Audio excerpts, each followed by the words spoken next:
But anything you have, you should have a beneficiary, because if you don't, you'll find that your heir's got to go through probate, and that probate can take a couple of years.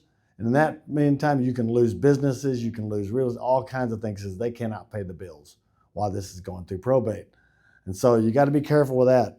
So anything you can possibly put as a beneficiary, definitely do it. Okay. And how often you should check them? Check them when anything changes, right? It's okay to check them every year just to make sure, but most people's situation doesn't change. In other words, they're 60-something years old. They didn't have 2 more kids this year. Now they might have had a couple of grandkids. All right. So you need to check that every once in a while to make sure. I remember when I got COVID really bad, right? I got COVID real bad, I almost died.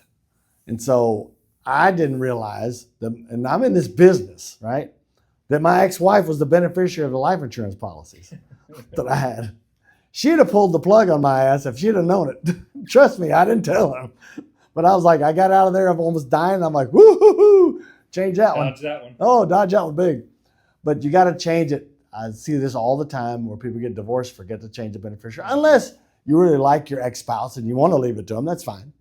But change it. Or when they have children, grandchildren, sometimes their children divorced, and there's all kinds of things like that.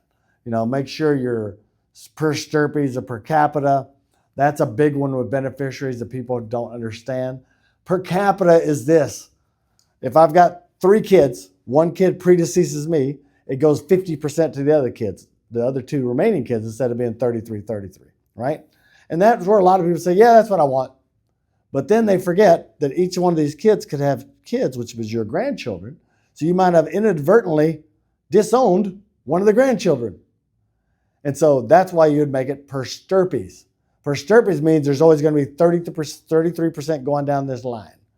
And then I've had people say, well, I can't stand my daughter-in-law. I don't want her to have anything. I go, okay. But just remember, the per capita or per stirpes is when you go just not with the beneficiaries, when you go a step further.